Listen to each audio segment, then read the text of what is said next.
Alors, mes amis, ce soir, on va essayer de raconter notre story.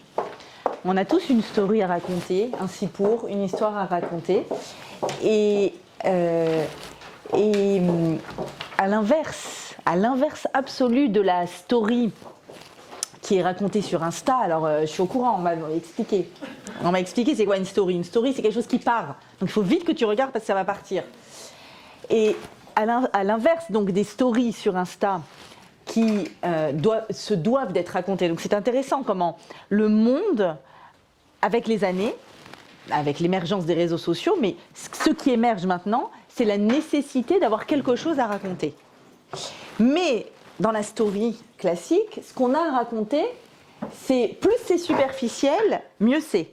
Parce qu'il faut que ce soit beau, attrayant, immédiat, que ça donne envie, que ça raconte quelque chose de façon... Donc plus c'est immédiat, mieux c'est, n'est-ce pas? Donc c'est forcément une story, c'est forcément pas quelque chose de très très très profond.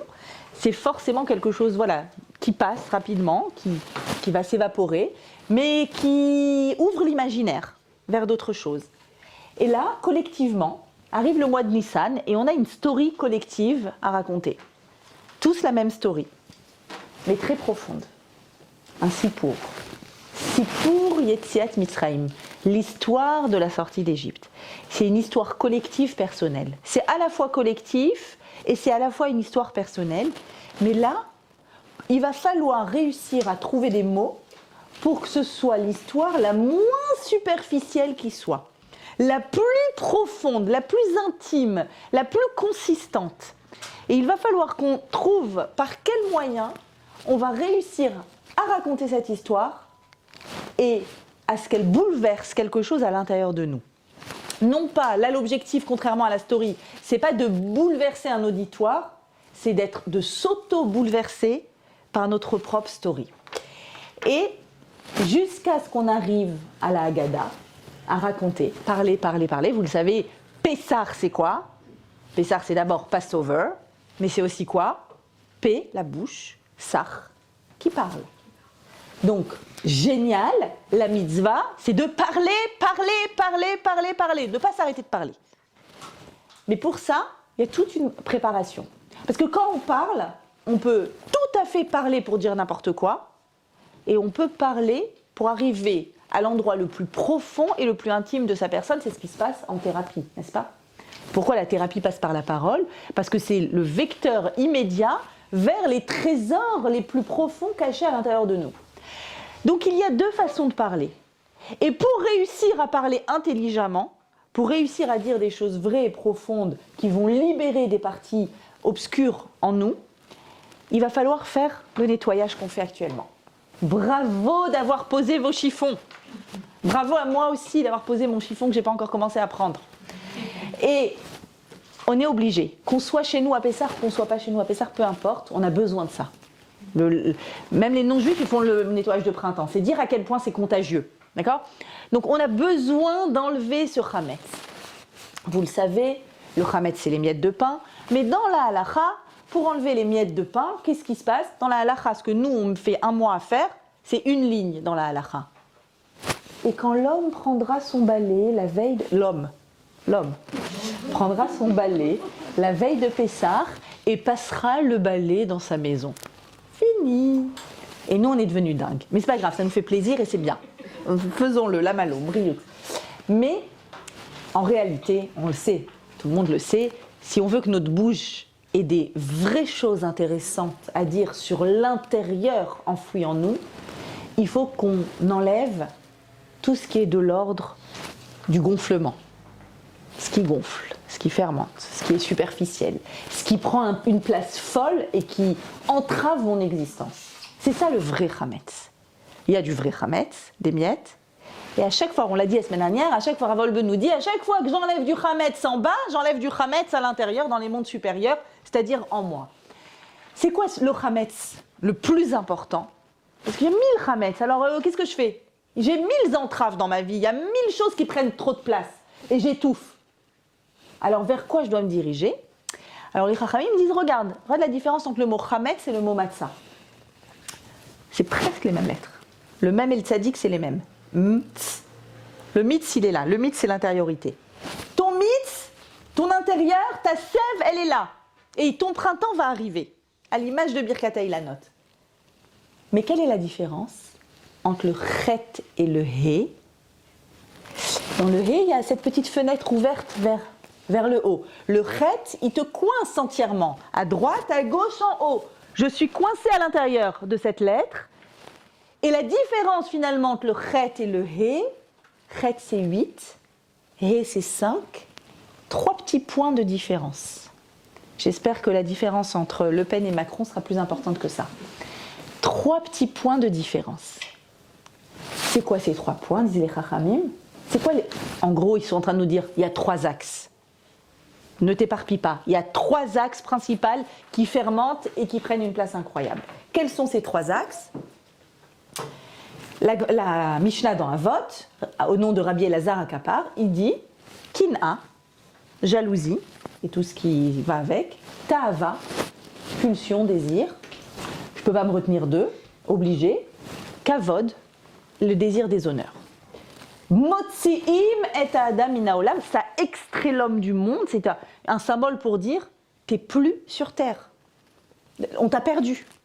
Vous connaissez quand tout d'un coup il y a un truc qui t'envahit, il n'y a que ça, tu radotes le truc, non mais tu sais pas ce qu'il m'a fait, non mais tu sais pas ce qu'elle m'a fait, non mais tu sais ce qu'il m'a fait, non mais celle-là je ne peux pas me la supporter, mais ça y est, t'es plus sur terre, on t'a perdu. Motzi'im et Adam, ça sort l'homme de la réalité du monde. T'es passé en mode irréel, en mode virtuel, en mode, voilà, dans ta tête. Il se passe quelque chose d'incroyable. Dans les mots de Rav Wolbe, donc là, on a, vous avez compris, la jalousie, les pulsions, le désir des honneurs. Le point commun aux 3, si je devais réduire, je vous fais un prix de groupe, je réduis tout ça à une problématique qui se situe dans les 3, l'ego, l'orgueil. Quand à l'intérieur de toi, c'est surdimensionné, d'accord? La kina, la jalousie, elle a et j'ai pas, je devrais avoir. Comment elle a ce poste et pas moi? Mais ça me revient. Tu te prends pour la pulsion, c'est ton corps qui te tire vers, ton ego, il me faut. Et le kavod, ça le dit tout seul. Désir des honneurs. Est-ce qu'on parle de moi? Est-ce qu'on fait attention à moi? Est-ce que tout le monde est autour de moi? On m'applaudit, on a vu, on sait, on m'a invité, on m'a remercié. Le jeu surdimensionné. Dans les mots du Rav Wolbe, c'est quasiment pareil. Il dit de quoi le nettoyage du Hametz nous nettoie? Il nous nettoie de la jalousie, de la haine. La haine, c'est ce qui vient immédiatement après la jalousie quand tu n'as pas réussi à travailler ta jalousie. Donc après tu la détestes. Ah celle-là je peux pas me la... D'accord? La jalousie et le manque de Emouna qui est en parallèle immédiat avec les honneurs, le kavod, la recherche de kavod. Qu'est-ce qui se passe quand ton être est surdimensionné, quand tu t'octroies à toi-même une valeur plus, ben en fait, tu penses que ça dépend de toi, tu peux réussir, et tu as complètement oublié la force supérieure. En fait, tu prends tellement de place qu'il n'y a plus de place pour ce qui est au-dessus de toi, pour Akadosh Baruch Hu.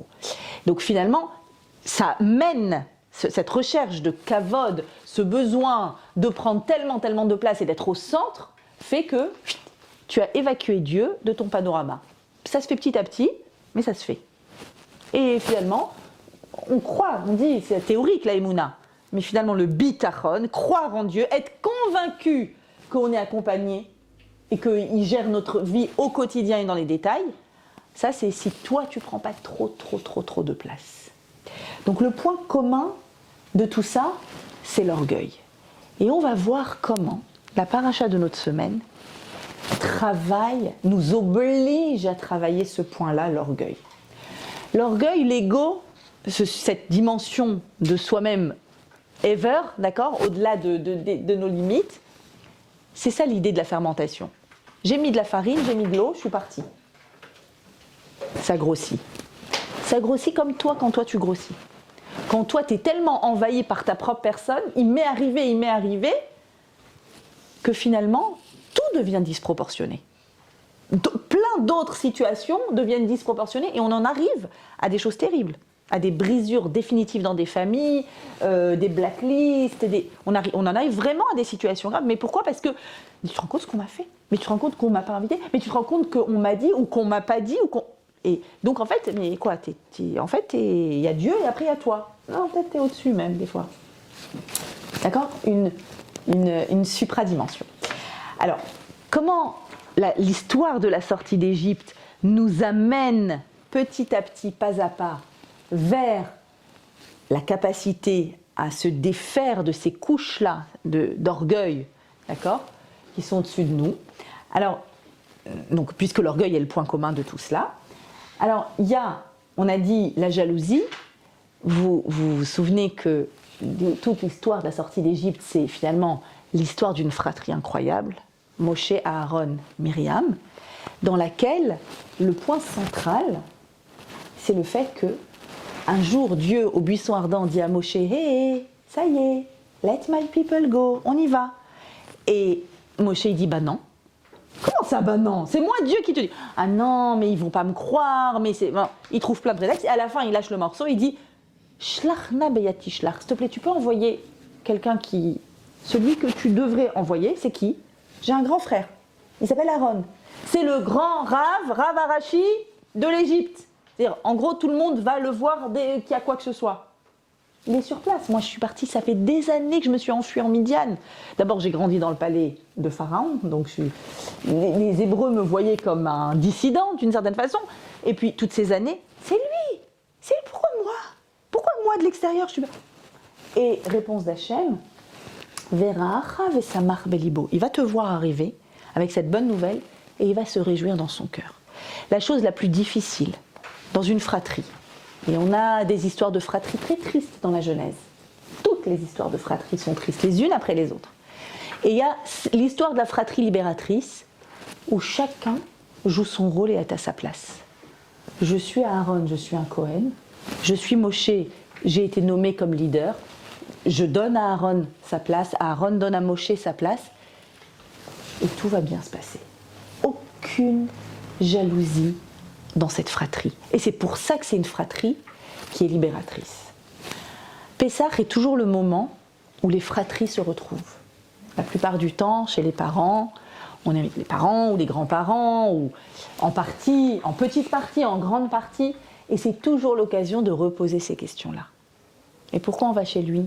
Pourquoi on est invité là? Et pourquoi un tel n'est pas invité? Et pourquoi moi elle m'a invité à la paille? Les questions qui reviennent, qui me reviennent tout le temps, à la veille de Pessah. Non mais si jamais ma belle-mère, elle invite aussi cette belle-sœur qui est insupportable, et à chaque fois elle me dit que mes enfants... Non, ben moi j'y vais pas s'il y a...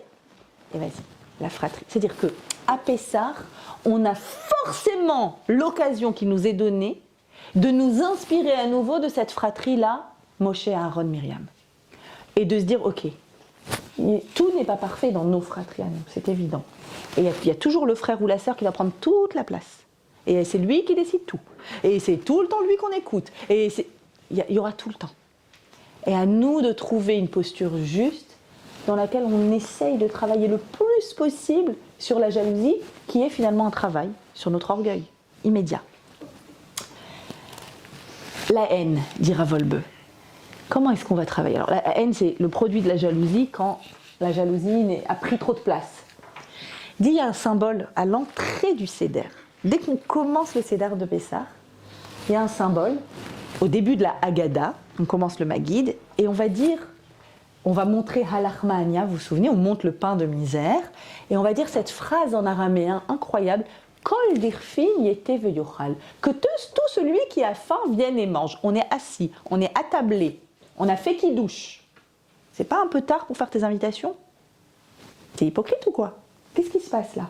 C'est quoi Kol dirfin? Alors, il y a une explication qui dit non, on s'adresse aux anges qui sont venus voir comment on raconte. 3300 ans après les faits, on raconte notre sortie d'Égypte et on la vit, on la joue. Elle est vivante en nous. Mais Kol dirfin yete veyochal, c'est aussi pour se souvenir de quelque chose qui a été fait collectivement au moment de la sortie d'Égypte. Rappelez-vous, on n'a pas le temps de faire monter la pâte, donc à chacun de prendre sa farine, de mettre de l'eau et de l'enfourner à la seconde. Farine, eau, enfourner, ça nous sort les petites galettes. Et l'idée est d'avoir le plus de galettes, parce qu'on ne sait pas combien de temps ça prend pour arriver jusqu'en Israël. Mais ça prend sûrement des jours et des jours. Donc il faut en avoir le plus possible. Et il y a des familles qui ont sûrement le temps de faire je sais pas, 10 kilos, 20 kilos. Et il y a des mamans débordées qui ont le temps d'avoir fait juste 2 kilos. Et donc, on se retrouve avec une situation à la sortie d'Égypte avec certains qui ont pas mal de ravitaillement et d'autres qui ont très peu. Et là, vous connaissez quand on compare, regarde, t'as vu? Elle a fait des tonnes. Nous, les enfants, ils ont faim là. Maman, j'ai faim. Maman, j'ai faim. Comment on fait? Et immédiatement, il y a un mouvement collectif de la sortie d'Égypte qui se fait, où on met en commun nos matzot et on dit qui a besoin. Kol dirfin, c'est bon, moi j'ai eu le temps. J'ai eu toute la nuit. À minuit, j'ai commencé. À minuit, quand Paro il a dit allez-vous-en, allez-vous-en. Je savais qu'on allait sortir. On est sorti vers 4-5 heures du matin. En 4-5 heures, mais moi j'ai fait 20 kilos. Je te donne, t'inquiète pas. Tiens, prends. Et c'est la raison pour laquelle à ce moment-là, on va couper la matzah du milieu et la grande partie, on va l'enlever et on va la cacher. C'est quoi cette grande partie? C'est la partie que j'ai donnée aux autres. Tiens, prends. Waouh. Et il y a ça à Pessah. Il y a toujours ce moment où il y a un invité surprise qui arrive, où on ouvre nos tables, où les Chabad nous font une leçon extraordinaire. Tous les Chabad du monde ouvrent leur bête Chabad et va comprendre, ils ont des tables, c'est juste extraordinaire, c'est juste exceptionnel. Donc à part l'année du confinement, où c'était sympa aussi, c'était pas mal, mais on a des tables du Seder, des tables de Pessah qui sont extraordinaires, Kol Dirfin. Et ce manque de Emouna, quand j'arrive pas à y croire que va venir ma Géoula, que va venir ma Yeshua, que je vais trouver mon Mazal, que je vais trouver ma maison, que je vais fonder mon foyer, que je vais réussir ce que je rêve tellement de faire, je vais enfin le réussir. Alors on a un manque d'Emouna. Parce qu'on me dit, tu te rends pas compte, une femme divorcée c'est pas simple, ou parce qu'on me dit, mais tu te rends pas compte, il n'y a pas beaucoup de garçons bien, ou bien parce qu'on me dit, il y aura toujours des gens qui vont venir alimenter mon manque d'Emouna. Et là, Hachem vient et me dit, attends, t'inquiète pas, là je vais te faire un stage d'Emouna de folie. Jusqu'à l'ouverture de la mer, le 7e jour de Pessah, où il y a la Shira qui est chantée, et où la phrase clé c'est Vaya Aminu Hachem ou Moshe Avdo, ils ont eu confiance, ils ont eu de la Emouna. C'est là qu'on a fait une intraveineuse collective d'Emouna, mais avant ça on a quoi? 7 jours où on se mange de la Emouna. On se mange de la Emouna. À Sukkot, on se met sous la Emouna. On voit le srar qui représente tous les déchets de l'agriculture, donc toutes nos parties, les parties de notre vie qui ne sont pas accomplies, on dit « je te vois à travers ça », on est sous la Emouna. Mais à Pessah, on mange de la Emouna. Les Chachamim de la Kabbalah appellent la matzah lechem de Nehemnuta, le pain de la Emouna. Ça a 2 noms, le pain de la réfoua, de la bonne santé, et le pain, malgré les douleurs, mais c'est de la bonne santé, et le pain de la Emouna. Pourquoi le pain de la Emouna?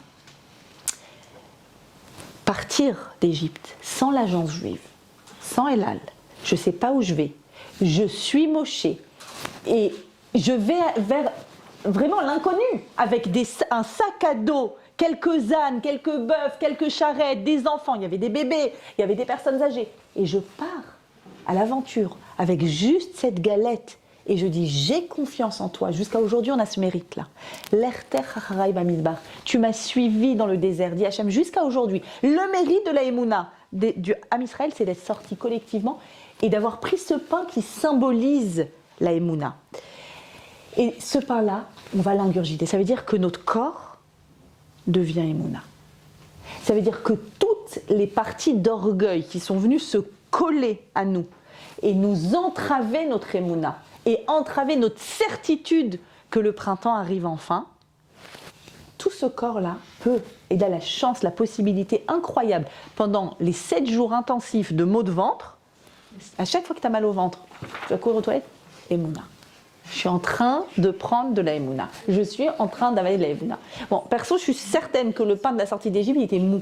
Parce que je me dis, franchement, si tu mélanges vite la farine de l'eau, tu le mets au four, il peut être un peu pita comme ça. D'ailleurs, il paraît que les Thémanim, ils ont une matzah pita. Ça vaut le coup de découvrir. Donc, on va, grâce à tout ça, réussir, vous avez compris, tous ces éléments-là sont là pour réduire cette couche d'orgueil qui, au fil du temps, vient et se colle à nous. l'objectif de cette semaine, avec la paracha de Metzora. La paracha de Metzora, cette année, est lue indépendamment de Tazria.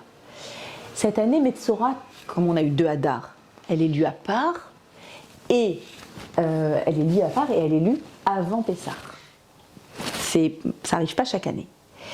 Un peu comme pour nous dire, il va falloir faire un bain de bouche important avant de réussir à arriver à Pessah, à une bouche qui parle, à une bouche qui arrive par en ingurgitant la matzah, en buvant les 4 verres de vin. Vous comprenez que toutes les fonctions buccales vont être purifiées le soir de Pessah. On va boire de la mitzvah, on va manger de la mitzvah et on va parler de la mitzvah. D'accord ? Donc la bouche, elle est centrale le soir du Seder. Et pour que ta bouche puisse réussir à faire ce travail extraordinaire d'enlever les couches d'orgueil, alors il va falloir, comme on a dit, enlever le chametz et passer ce Shabbat. C'est un grand Shabbat. Shabbat Agadol. C'est le plus grand Shabbat de l'année. C'est le Shabbat où historiquement l'agneau a été pris et amené au pied du lit avant d'être égorgé 4 jours après, l'agneau pascal. Et ce jour-là, c'est un grand Shabbat parce que c'est un Shabbat où on va redécouvrir un peu plus qui on est. Comment ?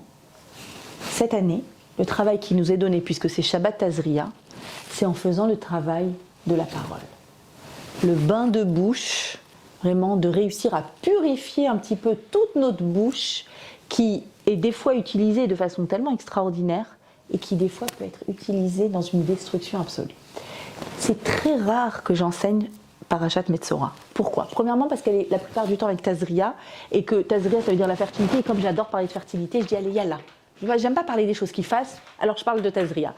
Et aussi pourquoi ? Parce que Metzora ça parle de l'interdit du Lachon Hara, la médisance, qui apportait des plaies sur la peau, en fait, consécutifs, c'est d'abord sur les murs de la maison. Si la personne ne fait pas teshuva sur les habits ont c'est une maladie spirituelle, n'essayez pas de comprendre, sur les habits, et ensuite, si ça ne marche toujours pas, sur la peau, une forme de lèpre, mais c'est pas du tout de la lèpre, et c'est le Kohen qui guérit de ça, c'est pas le médecin. Comment ? En excluant la personne du camp, pendant un certain nombre de jours, jusqu'à ce qu'elle comprenne à quel point c'est dur d'être coupée des gens, c'est dur d'être seule, c'est dur la solitude, qu'elle comprenne qu'elle a très mal utilisé sa bouche, et ensuite, il va y avoir tout un processus de purification en amenant une offrande au temple, qu'on va voir, jusqu'à ce qu'elle puisse réintégrer et réutiliser sa bouche de façon intelligente et utile. J'ai jamais enseigné Metzora, quasiment. Et je parle jamais de la Lachon Hara. Pourquoi ? Parce que ça m'arrive d'en dire. Et que je trouve que c'est pas beau de parler de la Lachon Hara. C'est une des choses les plus difficiles. C'est une des choses les plus difficiles. C'est-à-dire que ça se présente. Alors attention, il y a plusieurs formes de Lachon Hara. Le Lachon Hara I2, c'est on parle d'un tel. Tu sais quoi ? Le kiff de parler. Non mais t'es pas au courant. Un autre Lachon Hara I2, en cassant cette personne, moi ça me grandit. Et après il y a le Lachon Hara, comme je vous dis, où on n'est pas fier. Et je me dis, voilà, qu'est-ce que je vais parler de Lachon Hara moi ? On n'est pas fier, mais c'est juste, on est bouleversé par quelque chose. Et alors, il y en a qui disent qu'on peut trouver, non, à ton mari tu peux raconter, tu as besoin de te soulager. Non, ok, c'est déjà connu de 3 personnes, donc on trouve toutes sortes de méthodes. Le Lachon Hara, c'est moche. C'est moche, c'est affreux. Regardez, c'est quoi le mot ? Tsaroua. C'est quoi cette maladie-là ? Cette maladie sur la peau. Tsaroua. Tsaroua, c'est 2 mots. Tsar, Réa. Tsar, comme dans Mitzraïm, l'étroitesse. Réa, c'est l'autre. Récha, ton ami, l'autrui, ton prochain. Quand ton prochain, tu l'as pris avec toutes les infinies possibilités qu'il y a en lui et tu l'as mis dans une petite box, dans une petite boîte étroite. Tu as réduit. Il y a toujours ça dans le Lachon Hara. Il y a une perspective qui est limitée. J'ai vu, sortons des fous furieux dont je vous ai, voilà, le Lachon Hara qui empeste nos vies. La belle-sœur, la sœur, le collègue, le voisin. Est-ce que c'est juste est-ce que c'est mal parler sur quelqu'un ou est-ce que c'est juste raconter par exemple Même raconter. Et même raconter quelque chose de vrai. D'accord. Alors raconter quelque chose de faux, je te dis même pas. Mais même raconter quelque chose de vrai. Alors la question qu'il faut se poser justement, pourquoi j'ai envie de raconter? Est-ce que ça va servir mon ego? Est-ce que du coup, moi je vais être... Alors quoi? Donc en abaissant l'autre, je me grandis. Peut-être que je peux me grandir en me grandissant. Peut-être d'être grande, je peux le faire en me grandissant et pas en rapetissant l'autre. C'est le premier élément. Et en fait, la problématique là-dedans, c'est que, mettons, le lachon hara, c'est quand c'est vrai. D'accord? Mais en fait, c'est vrai. Mais qu'est-ce que tu as fait en parlant d'une personne sur cette chose vraie? Évidemment, sauf les exceptions de quelqu'un qui va se marier, donc il faut lui dire attention, il est sorti de prison quand même, attention, voilà. Mais si ce n'est pas, ou quelqu'un qui va qui va s'associer avec, d'accord, il y a des situations, il y a des cas, évidemment, mais on a le livre du Chavetz Chaim qui vient et qui élabore tout ça. Mais qu'est-ce qui se passe? En fait, les infinies possibilités d'une personne, je les ai réduits à un aspect vrai. Mais qu'en est-il de tout le reste? Tu lui donnes aucune possibilité ni de grandir, ni de se développer, ni d'exister quand tu as pris tout ça. Alors oui, c'est vrai, ta belle-sœur, ta sœur, ton truc est venue, était insupportable, tu as fait des remarques. Mais il y a d'autres choses chez cette personne. Il n'y a pas que ça. Il y a aussi ça.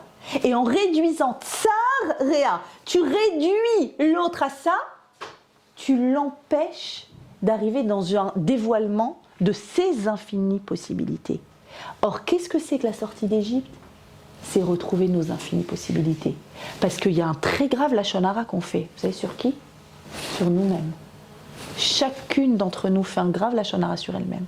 Quand elle dit je suis nulle, j'y arriverai pas, je suis déterminée, avec la famille que j'ai, avec la mère que j'ai, avec le mari que j'ai, avec les enfants que j'ai. Il y a mille que j'ai qui vont faire qu'on va venir et qu'on va dire un lachon hara terrible. Et même, pourquoi tu parles comme ça de toi? Ne parle pas comme ça de toi. Ça te concerne toi aussi. Sois capable de voir les infinies possibilités qu'il y a en toi. Alors regardez comment cette personne va être réhabilitée par la Torah. Il lui dit, il faut qu'elle prenne conscience. Pourquoi habits, vêtements, peau? C'est les 3 habits successifs. Il y a ma peau, c'est pas moi ma peau. Moi je suis mon âme. Ma peau, c'est ma couverture. Ensuite, j'ai une autre couverture, mes habits. Et ensuite, j'ai une 3e couverture encore plus superficielle, ma maison. Et petit à petit, jusqu'à ce que tu arrives à l'intérieur de toi. Et tu comprennes, de la même façon que les éléments extérieurs à toi ne sont pas toi, la personne sur laquelle tu parles, ce sont des éléments extérieurs à elle. Essaye de trouver son point intérieur. Et pour ça, tu vas faire quoi? On a dit qu'il va être extrait pendant 7 jours et ensuite Vetziva HaKohen, sur l'ordre du Kohen, Velakach la mitaher, celui qui veut se purifier prendra quoi? Shtet siporim chayot, 2 oiseaux vivants. C'est ça l'offrande qu'il faut amener. Et qu'est-ce qu'on va faire avec ces 2 oiseaux tahor vivants? Et quoi d'autre? Et du bois de cèdre, et du shnitolaat, l'écarlate qui vient d'un verre, ve'ezov et de l'hysope. Donc, il y a un produit, il y a 2 volatiles, du cèdre, le bois qui vient du cèdre. Le cèdre, c'est un arbre très très très très haut. L'hysope, c'est un feuillage très très très très bas. Et l'écarlate d'un verre, shnitolat. Qu'est-ce qu'on fait avec les 2 oiseaux, les versets d'après? Il y en a un qui sera offert en offrande, et le sang sera aspergé, etc. Et l'autre, on le fait repartir. C'est comme l'oiseau, on le fait partir. Et on le regarde voler. Mais tu dois en amener 2. Il y en a un qui est offert et l'autre qui part. Pourquoi? Pourquoi tu amènes les 2? D'abord, pourquoi de l'oiseau? Pourquoi un oiseau, dit Rashi? Étant donné que toutes ces affections sont engendrées par le lachon hara, la médisance, qui constitue la conséquence du pipi, pipi, pipi, pipi, pipi, pipi. Donc, qu'est-ce que tu fais? Pour te purifier, tu amènes des oiseaux qui ont tendance à tacter en babillant. Pipi, pipi, pipi, pipi. Arrête de bavarder. Arrête. Premier élément. C'est pour ça les oiseaux. Deuxièmement, pourquoi du bois de cèdre? Parce que tout ça provient de l'orgueil. Si tu réfléchis à pourquoi tout ça, tu prends trop de place. Tu en peux plus d'être en train de te gonfler, gonfler, gonfler. Reviens à ta place. Donc tu prends le cèdre qui est haut pour te rappeler. Non, il y a Hachem au-dessus de toi. Toi, tu occupes un espace dans le monde qui est indispensable. Hachem a besoin de toi. Mais ton espace est ton espace. Ne grignote pas sur l'espace des autres. Pourquoi de l'écarlate d'un verre et de l'hysope, dit Rashi? Quel est le moyen de la guérison maintenant? Qu'il s'abaisse de son orgueil comme un verre et comme l'hysope. Ok. Et avec tout ça, qu'est-ce que je dois faire maintenant? Tout ça, c'est très profond. Quel est le travail à faire pour vraiment, à l'intérieur de nous, réussir à s'extraire de ça? Rav Friedman explique. Il explique comme ça. Il y a l'oiseau vivant qui va être envoyé à travers champs. Il va déployer ses ailes et on va le voir partir dans les hauteurs, les hauteurs. Et ça, c'est une leçon sublime pour celui qui a la tsaraat, qui a abîmé sa pensée avec des idées d'arrogance et d'orgueil. Dès lors, après avoir pris conscience de quoi? L'hysope, reviens à ta place. C'est pas zéro ta place. C'est une place, mais c'est la tienne. Reviens à ta place. Il va pouvoir élever son esprit vers le ciel, comme le deuxième oiseau, afin de réfléchir à la grandeur du Créateur. C'est-à-dire, un oiseau est sacrifié. Tu as détruit une vie en parlant mal. Tu as détruit une vie. Regarde. Au lieu d'avoir la hauteur du cèdre, reviens à ta place. Et regarde. Tu vois la force du pu. Quand elle est mal utilisée, ça détruit. Alors je me tais. Non! Surtout pas! Il y a un deuxième oiseau qui est vivant et qui va s'envoler. Regarde, il va aller très haut. Très très haut. Toi aussi, tu peux atteindre des sommets. Toi aussi, tu peux t'envoler. Ta bouche, non seulement il ne faut pas que tu l'utilises pour détruire, mais tu ne te rends même pas compte à quel point tu passes à côté d'un outil, mais le plus bel outil au monde. C'est un outil pour toi thérapeutique, Pessar. C'est un outil pour tous ceux qui sont autour de toi, pour les faire grandir. Une phrase valorisante, un mot gentil, un compliment. Mais est-ce que tu te rends compte comment tu transformes la vie d'une personne avec ça? Un merci. Mais pourquoi tu dis merci? C'est normal. Qui a dit qu'on ne disait pas merci sur les choses normales? Qui a dit? Un bravo, un j'ai apprécié. Mais c'est rien du tout. Tu transformes une vie avec ça. C'est quelque chose que je vois sans arrêt. Sans arrêt. Je dirais même rien que dans ma propre famille, mes enfants, mon mari, etc. Quand j'essaye le Shabbat, surtout depuis que j'ai vécu tout ça, ça m'a fait grandir. Et de toute façon, tout ce qu'Akadosh Baruch Hu envoie, c'est bien, c'est mérité, il le faut et c'est utile. Et donc, une des utilités, c'est pas justement ça m'a, voilà, d'accord, remis bien à ma place. Première, deuxième, j'ai vu à quel point la bouche détruit. Utilise ta bouche pour construire maintenant. Tu as vu l'effet de la destruction d'une bouche? Très bien. Alors maintenant, imagine l'effet de la construction. Un mot, une phrase, une valorisation, une mise en lumière. Mais c'est exceptionnel. Et j'ai découvert, alors la plus belle phrase pour les enfants, d'accord, à dire à ses enfants, alors moi je trouve que c'est la plus belle, parce que bon, on bénit nos enfants le vendredi soir, etc. Mais bon, c'est une phrase tout écrite. Ils ont besoin d'entendre une phrase. Et quand j'oublie de leur dire ma phrase, maman, t'as pas dit ta phrase. Ok. Oui, chef, je dis ma phrase. Et la phrase j'ai remarqué qui leur fait le plus plaisir quand elle me sort. Merci Hachem de m'avoir donné cet enfant. Mais là, voilà, il y a les ailes, ils s'envolent, c'est bon. L'oiseau, il s'envole direct. Ça veut dire, c'est même pas une phrase à eux, c'est une phrase à Hachem. Merci Hachem que tu m'as donné cet enfant. C'est-à-dire, quoi? J'ai une place tellement importante dans le monde que maman, elle va dire merci à Hachem que j'existe. Peu importe quoi. Les enfants, ils pensent toujours, voilà, surtout nos ados, qui des fois c'est compliqué, plus ou moins compliqué. Est-ce que papa et maman sont vraiment heureux de mon existence? Mais vraiment heureux. Comme ça. Est-ce que j'ai besoin de le prouver? Est-ce que j'ai besoin d'atteindre quelque chose pour que? Mais attends, de dire ça à son mari, à sa femme, ouh, merci de m'avoir donné On ne se rend pas compte de ce que ça peut faire. Et ce deuxième oiseau qui s'envole, j'ai trouvé ça tellement exceptionnel, ce que dit Rav Pinchas Friedman. C'est-à-dire, c'est vraiment vers ces hauteurs-là que ta bouche, qu'elle doit atteindre. Et en fait, plus on va utiliser notre bouche pour aller dans ces hauteurs-là, moins on arrivera à dire du Lachon Hara. Parce qu'après, notre bouche, elle s'est tellement purifiée, elle est tellement créatrice, comme la bouche d'Hachem. Hachem a créé le monde en parlant, qu'on n'arrivera plus. Ça ne sera plus possible. À chaque fois que je vous raconte cette histoire, pour parler c'est la première fois que j'ai vraiment compris la force de la parole. Une élève, ça fait des années, c'était les cours que je donnais à Bonneuil. Tous les lundis soirs, il y avait un grand groupe très régulier et une jeune fille qui était là, assidue toute l'année, premier rang, en train d'écrire. Elle avait des cahiers les uns après les autres. Et un jour, je la rencontre dans un centre commercial avec sa maman. Et puis, elle est toute contente. Et je vois qu'elle est gênée parce qu'elle était en jeans, alors que dans les cours, qui remarque, je m'en fiche, enfin, peu importe. Et elle fait comme ça, trop mignonne. Et du coup, je me dis, elle est gênée, il faut que je la mette bien à l'aise.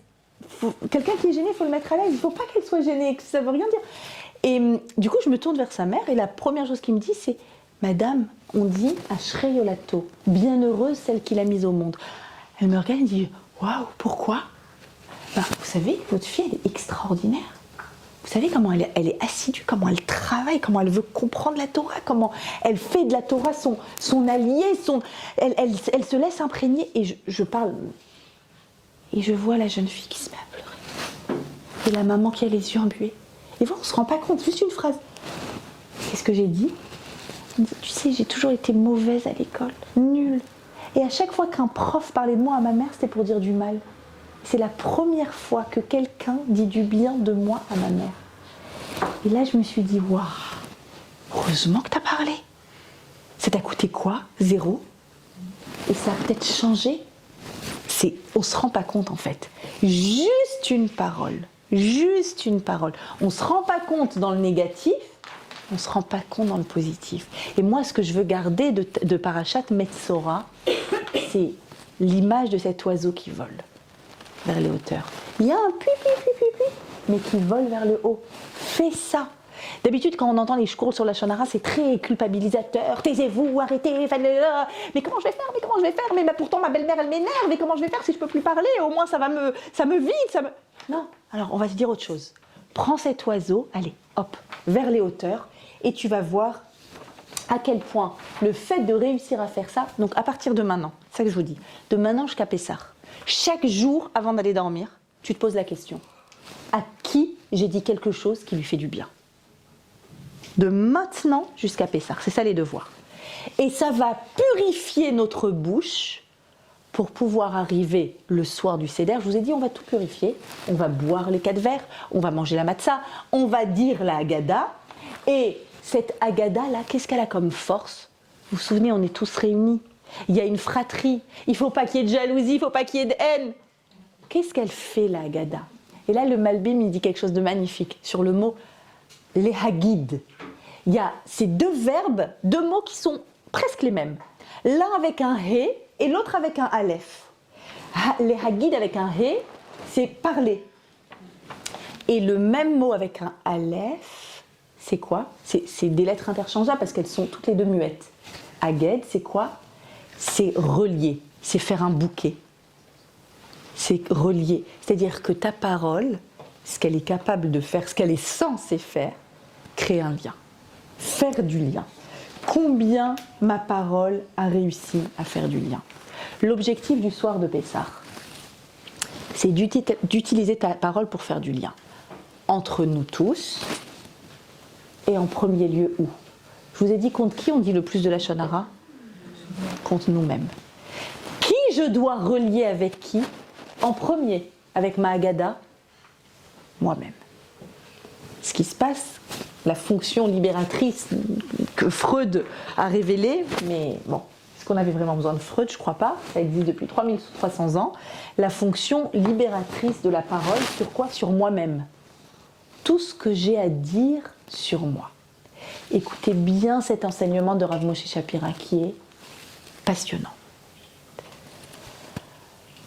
On est une génération, un monde en réalité, éparpillé. C'est quoi le principe de galoute? Galoute, l'exil. Ça vient du mot gale, une vague qui envoie. Elle envoie le sable et elle l'éparpille. L'exil d'ailleurs, c'est d'être éparpillé dans le monde. Mais pas que.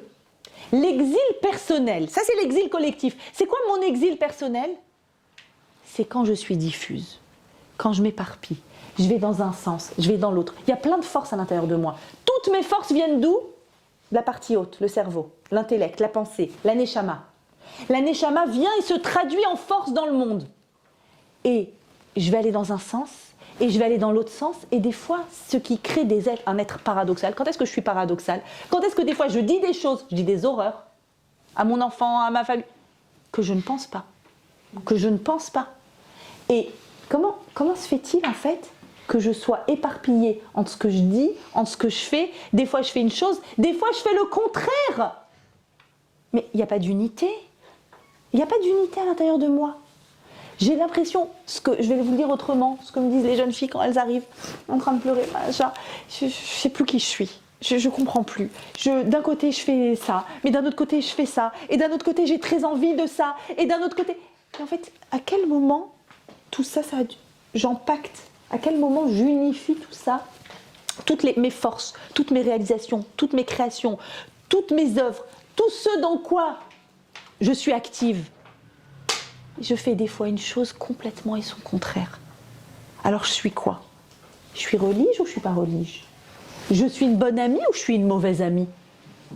Parce que je suis à la fois une très bonne amie, je suis à la fois une très bonne épouse et une très mauvaise... Je suis quoi? C'est ça la galoute. La galoute de la personne, l'exil, c'est cet éparpillement. Pourquoi on est éparpillé, dit Rav Moshe Shapira? Parce qu'en fait, ce qui se passe, c'est qu'on a, je vous ai dit, la partie haute, qui est unifiée. Chokhma, Bina, Da'at. C'est unifié. 3 formes d'intelligence, partie haute, qui sont reliées à Kadosh Baruch Hu, qui sont complètement pures, dans lesquelles il n'y a pas cet orgueil, cette surdimension, cet éparpillement, notre côté paradoxal. C'est unifié. Et après, il se passe quoi? La partie haute va devoir se traduire dans le monde de l'action. Où est l'action? Là, dans les mains. D'accord? Comment elle fait pour passer de là vers les mains? L'émotion, bien sûr, qui va faire son filtre, et l'action. Comment elle fait? Elle passe par le cou. Le cou, c'est une des sphirotes, une des sphères de la Kabbalah qui s'appelle Da'at. Da'at, c'est toujours le lien. Le lien entre une partie très haute, pure, unifiée, vers le bas, vers le monde de la création, de la réalisation. Mais pour passer dans le cou, il y a 2 passages. Il y a 2 passages. Il y a le passage de devant, le face-à-face, la gorge, et il y a le derrière, la nuque. Comment on dit nuque en hébreu? Ha-oref. Ha-oref, c'est la nuque. C'est exactement les mêmes lettres que le mot par-haut. Par-haut. Ici, on a la fonction, la gorge avec les cordes vocales, possibilité de s'exprimer, mais dans la nuque, qu'est-ce qu'on a? Bouché. Il y a 2 façons de passer de la partie supérieure qui est pure vers le monde inférieur, soit à travers la parole, le da'at, et là, la parole va te permettre d'être clair sur ce que tu penses. Vous savez que moi, je connais vraiment mon cours qu'une fois que je l'ai dit. C'est là que je sais ce que j'ai dit. Et vous-même, vous connaissez le cours quand vous l'avez répété, n'est-ce pas? Et ma fille qui était en médecine, elle me disait, je n'arrive à comprendre que quand j'explique. Toute la journée, elle m'expliquait ses cours de médecine. Évidemment que c'est comme ça. Et quand on va chez un psy, pourquoi on ressort plus clair? Mais tu savais très bien avant. Non, je ne savais pas. Je ne savais pas, j'ai pas fait ce lien. Je ne savais pas que ça me bouleversait. Je ne savais pas que c'était important. Je ne savais pas que ce sujet-là, il existait dans ma vie. Tu as besoin de mettre des mots. C'est fondamental. Et quand tes mots sont en accord avec la partie haute, tout ça va se traduire avec des actions qui ne vont pas être des actions paradoxales. Tu vas te sentir toi-même. Tu sentiras qu'il y a une homogénéité. Je suis alignée. J'ai des actions, j'ai des paroles, j'ai un cerveau. Tout ça est aligné. le plus aligné possible. Mais quand ça passe par la nuque, c'est-à-dire qu'il n'y a pas de parole qui est mise, il y a immédiatement une action, alors qu'est-ce qui se passe? On est dans Paro et on est dans le monde de Mitzraïm. Mitzraïm, c'est Metzar, comme pour la Tsarat. Metzar, une étroitesse, Yam. Yam, c'est la mer, c'est-à-dire le principe de l'infini, quand je regarde à l'infini. Tu prends l'infini, tu le mets dans une boîte. Mais c'est pas possible. L'infini qui est dans ton cerveau, tes infinies possibilités de vivre, d'exister, de te réaliser, d'être créative, de tes multiples possibilités, tu les as concentrées, réduites dans quelque chose d'étroit. Donc tu as toi-même une vision de toi hyper réduite. Tu es beaucoup plus que ça. Et donc en réalité, comment est-ce que tu vas découvrir que tu es beaucoup plus que ça? En utilisant Pessar. Enfin en utilisant tes mots. Enfin en réussissant à verbaliser des choses. Vous savez, des fois, il m'arrive d'avoir dans le cabinet des femmes qui tirent de force leur époux, elles savent qu'il a vécu, il y a eu un décès important dans sa famille, il y a eu quelque chose, elles sentent ça va pas. Tu sais, tu devrais consulter, non, ça va. C'est très très dur d'accepter, de mettre des mots. L'histoire la plus incroyable que j'ai eue, c'est une femme qui a fait croire à son mari qu'ils allaient dans une pizzeria. Et pour qu'il accepte de venir. Et j'ai dit, bon, écoutez, maintenant je me sens obligée de vous servir une pizza, là, c'est pas possible. Donc, des fois, il y a toutes sortes mais en réalité, on ne peut pas aider quelqu'un qui n'a pas envie, qui ne ressent pas. C'est-à-dire, c'était très bienveillant, hein, dans les situations auxquelles je pense, c'est extrêmement bienveillant, mais il faut à l'intérieur de soi dire non. Là, il y a quelque chose qui s'éparpille. Je veux recompacter, je veux être consistant de nouveau, et donc être capable de faire en sorte que ça passe par le devant. D'ailleurs, remarquez, si la personne sur qui quelqu'un dit du Lachon Hara était devant elle, quand on est face à face, est-ce qu'on y arrive? Non. Et quand on fait la tête à quelqu'un, on fait quoi? On lui propose la nuque. On se fait la tête. C'est-à-dire que, en réalité, dès qu'on relance le processus de communication intelligente, pas l'oiseau qui est donné en offrande, l'oiseau qui vole. On a les deux possibilités dans la bouche. Quand on réussit à mettre en place cette communication, laquelle? Qui vient d'en haut. L'autre ne vient pas d'en haut. Elle vient au contraire du bas, du cœur. D'accord? Celle qui vient d'en haut, celle qui vient de l'endroit le plus unifié qui soit, là tu peux être sûr qu'il y aura une forme d'unité à l'intérieur de toi et donc une consistance. La consistance, c'est la Géoula. C'est ça la Géoula. C'est quand tu es un petit peu plus proche de toi-même. Et tu vas dire un peu moins de mal de toi. Tu es plus en cohérence avec toi-même. Et tout au long de notre vie, de Pessar en Pessar, l'objectif c'est d'être un petit peu plus en cohérence avec nous-mêmes. Pile cet après-midi, j'ai étudié un passage du Tanya avec le Rav Frankfurter qui nous enseigne le Tanya.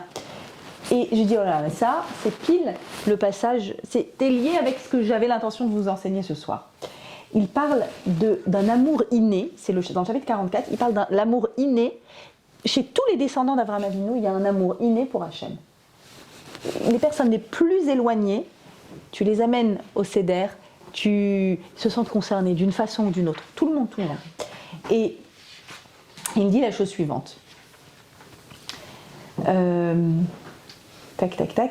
Une infime partie de sa grande bonté et de sa lumière illumine la communauté d'Israël à chaque génération, de celle d'Abraham, d'accord, de la lumière d'Abraham. Il y a une infime partie qui est passée en ADN depuis Abraham. Dans chaque génération, il y a ça. Son influence est présente dans chaque génération et les illumine. Seulement cet éclat est fortement masqué et dissimulé dans nos âmes. À force, d'une génération après l'autre, un exil après l'autre, un orgueil après l'autre, c'est dissimulé. Mais de faire sortir de son secret cet amour caché et l'amener à un état révélé qui le rende manifeste dans son cœur et son esprit, cela sache que ce n'est pas hors de portée. On peut tous dévoiler cet amour-là qui est caché à l'intérieur de nous, on peut le dévoiler. Ok, comment on fait? Chez tout le monde, il y a ça, tout le monde. Pratiquant, ça ne change rien. Chez tout le monde, il y a ça, ce point-là. Comment je fais? C'est-à-dire que cela devrait être une habitude de sa langue et de sa voix d'éveiller l'intention de son corps et de son corps, de son esprit, de manière à immerger sa pensée. Qu'est-ce qu'il dit ? Etc. Et quand il se sera accoutumé à cela de façon continue, l'habitude deviendra une seconde nature. En d'autres mots, moins balatania. Il est en train de dire quoi ? Ça existe. Dis-le qu'à l'intérieur de toi. Dis que tu sais qu'à l'intérieur de toi, il y a ce point-là qui vient depuis Abraham et qui est en toi un amour pour Hachem, inné. Cette partie qui est complètement alignée, cette partie qui n'est pas paradoxale, cette partie dans laquelle tu sens que c'est toi, vraiment toi, dis-le. Plus tu vas le dire, alors peut-être qu'en le disant, tu vas dire, mais je suis hypocrite. Je ne suis pas du tout un modèle, c'est de l'hypocrisie. Non, dis-le. Tu vas tellement le dire que ça va réveiller ce point. Ça va le réveiller, ça va devenir une habitude. Ça va être une habitude, tu vas voir à quel point à partir de là, ça sera ta vraie nature. Donc, vous voyez, toujours dans la parole. Encore une fois, la force de la parole. C'est un petit peu tout ce qu'il y a dans la pensée positive et la parole positive qui est connue chez les coachs, etc. Tout ça vient de la même Torah. Ça vient de notre Torah. Quand tu dis ces choses-là, quand tu dis, vous savez quoi ? Cette semaine, 2 mamans m'ont bouleversée. Dans 2 cours différents. 2 mamans, chacune avec son ado, sa grande ado, m'avait, il y a des mois, il y a bien longtemps, parlé de la situation. Dans un cas, une ado qui était tellement en révolte contre sa mère qu'elle en était venue avoir des gestes physiques contre sa mère. Donc elle était venue me demander conseil, etc. Et dans l'autre cas, une ado qui s'était perdue, qui vient d'une famille très pratiquante, qui s'était perdue, qui traînait chaque jour avec quelqu'un d'autre, avec vraiment, voilà, la racaille, l'eau et nous. Et les mamans qui viennent, qui disent, qu'est-ce qu'on fait ? Ma fille. Et l'une et l'autre, je les ai rencontrées cette semaine. Alors, des nouvelles de ta fille ? Alors ? Et chacune qui dit, oh, elle est merveilleuse. Et d'entendre, alors elle n'est pas sortie d'affaires, elle n'est pas encore, mais comme pour me dire, non, ne crois pas que je suis en train de délirer, je sais bien qu'il y a de la difficulté, mais il y a une ouverture incroyable, ça va beaucoup mieux. Et je me suis dit, waouh, la force d'une mère qui voit le positif émergent, un bourgeon, le positif émergent. Leur fille ne peut sortir de leur propre étroitesse que si elles ont cette maman qui leur dit, maman, ma fille, waouh. Ma fille, waouh. En le verbalisant, en le disant, c'est ça qui je vous assure, ça m'a émue. Je dis, mais comme elles sont fortes, parce que moi j'étais tellement angoissée pour elles, comme elles sont fortes d'y croire, mais elles y croyaient de toute leur force, vraiment. Parce que c'est pas possible que non, parce qu'il y a ce point-là à l'intérieur d'elles. Pour finir, il y a un autre passage dans la paracha qui nous dit la chose suivante, toujours dans cette même idée que de ce point intérieur qui est merveilleux à l'intérieur de chacun d'entre nous. Il y a un passage qui nous dit, quand vous serez arrivés en terre de Canaan, dont je vous donne la possession, et que je ferai naître une tache lépreuse sur votre maison, venatati, c'est comme ça, venatati negat saraat, une tache lépreuse sur la maison dans votre pays. Vous serez en Israël, il y aura venatati negat saraat sur les murs de la maison. Comme ça, alors regardez ce que dit Rashi, c'est un Rashi très connu, parce que venatati, je vous donnerai, c'est comme on dirait un cadeau. Et tu sais quoi, je vais te donner une tâche sur ta maison. Mais c'est pas un cadeau. Si, c'est un cadeau, dit Rashi. Parce que, en fait, tout au long des 40 années dans le désert, les Amoraïm avaient mis des trésors dans les murs de leur maison. Et en fait, après, quand il y a l'affection, il faut détruire la race, il faut détruire le mur. En le détruisant, ils vont découvrir un trésor enfoui. Donc, il y a un peu cette idée-là il y a un trésor qui se cache dans ma maison et je ne sais pas où il est. Et une épreuve, la plupart du temps c'est comme ça, les épreuves font émerger les plus belles parties, les plus beaux trésors. De maintenant jusqu'à Pessah, on n'arrête pas de chercher. Est-ce qu'on est d'accord ? On cherche. Qu'est-ce que tu cherches toute la journée ? Partout. Attends, t'as pas fini. Le soir de Pessah, t'arrêtes pas de chercher. Sans arrêt. D'accord ? Que te sous les fins viennent, ensuite on prend la ficomane, on va la cacher, on va aller la chercher, encore le soir, la veille de Pessah, on fait l'abdicat Rametz à la lumière on cherche, pendant Pessah, on continue de chercher, qu'est-ce qu'on cherche ? La ficomane, et attends, à la fin de la soirée du Seder, t'es encore en train de chercher. Shir Hashirim, la fin, après les chansons. Shir Hashirim, t'es où mon amour, t'es où mon amour, t'es où mon amour, t'es où mon amour. C'est ça Shir Hashirim. Tu n'arrêtes pas de chercher. Qu'est-ce qu'on cherche tellement? Qu'est-ce qu'on cherche dans cette maison-là? Il y a une Gemara très étrange dans Sanhedrin qui dit « Sachez qu'il n'y a jamais eu une maison touchée par la lèpre et qu'il n'y en aura jamais. » Quoi? Mais la Torah, elle a dit, quand ta maison, elle sera touchée. Ça n'est jamais arrivé, ça n'arrivera jamais, dit la Gemara. Alors pourquoi il y a un verset qui nous raconte ça? Pourquoi le passage se rapportant... Pourquoi est écrit ce passage se rapportant? Réponse, des roches ou tekabel sachar. Interprète-le et reçois une récompense. Juste pour qu'on soit ce soir ici à Saint-Didier et qu'on interprète et qu'on ait toute une récompense d'interpréter ce verset. Il y a des versets qui, au sens littéral, ça n'a jamais eu lieu. Mais je veux juste que tu saches que sur les murs de ta maison, dit Rav Friedman, c'est quoi la maison? C'est de la même façon qu'Hachem a sauté au-dessus des maisons, au sens propre, ok, et au sens figuré, au-dessus de mon aspect extérieur visible. Il passe au-dessus de tout ce qui est, ce qu'on appelle les clipotes, notre écorce, notre côté extérieur qui n'est pas hyper esthétique.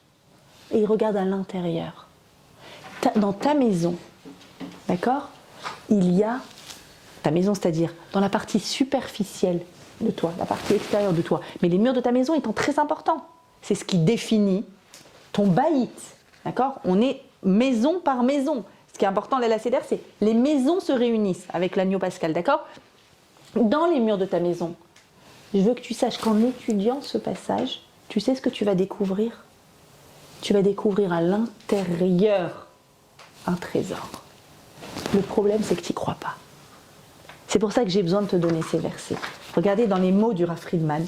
Quiconque étudie les lois de la Tsara'at, des maisons, sera considéré comme ayant conduit à ce qu'Hachem détruise les murs des clipotes, les écorces de sa maison. Hachem va enlever cet orgueil démesuré que j'ai, il va enlever ce lachon hara, il va enlever le problème que j'ai avec telle personne de ma famille, il va enlever tout ça parce que j'ai étudié, et que toutes les étincelles saintes, le trésor c'est les étincelles saintes qui sont en moi, soient révélées et retournent à la sainteté. Comment je fais pour enlever tout ça? Tu m'as donné trop de travail là. Il y a trop de travail avec ton histoire de médisance, avec ton histoire de trésor. Il y a trop de travail. T'inquiète pas. On s'est réunis aujourd'hui, on a étudié ce passage, des roches, on a fait un beth midrash, tekabel sachar. Cadeau. Cadeau, le cadeau qu'on reçoit tout ce soir. Moi j'en avais envie et j'avais envie de vous l'offrir. C'était d'étudier ce passage pour qu'Hachem, il ouvre les trésors qui sont contenus en nous. Pourquoi on ne les voit pas? Parce qu'il y a des murs. C'est quoi les murs? Les murs, c'est l'écorce. C'est pour ça qu'on ne les voit pas. On a tous en nous, et dans notre famille, notre foyer, notre proximité, il y a des trésors. Je t'en supplie, dit Hachem. Étudie ce passage de façon mystique. Ça va ouvrir tes yeux et tu vas voir les trésors. Mes amis, vous rentrez chez vous ce soir. Vous ouvrez les yeux. Vous voyez les trésors. Vous faites de maintenant jusqu'à Pessah ce que je vous ai donné comme devoir à faire à la maison. Chaque jour, comment j'ai utilisé ma voix pour être comme un oiseau qui vole vers le haut. Puis, ouais, dans les hauteurs. Et je cherche de maintenant jusqu'à Pessah. Qu'est-ce que je cherche? Le trésor. Tu vas trouver un trésor, je te l'assure. Et pour l'heure, le trésor, c'est vous. Merci d'être là. Merci de me donner l'occasion d'étudier chaque semaine, de transmettre avec vous, parce que vraiment, je sens que c'est un vrai trésor, que ça m'enrichit énormément, que ça me donne de la force. Et aucune épreuve, je sais que je vous ai partagé une histoire sombre, mais aucune épreuve n'est là pour nous abîmer. Elles sont toutes là pour nous donner de la hauteur. Et j'ai déjà vu les infinis brachot qu'Akadosh Baruch Hu m'a donné du fait de cette épreuve, et qu'on n'est pas pire que ça. Et ça nous apprend à prier qu'on soit tous des Baalei Shem Tov. Bezrat Hashem. Amen. À bientôt.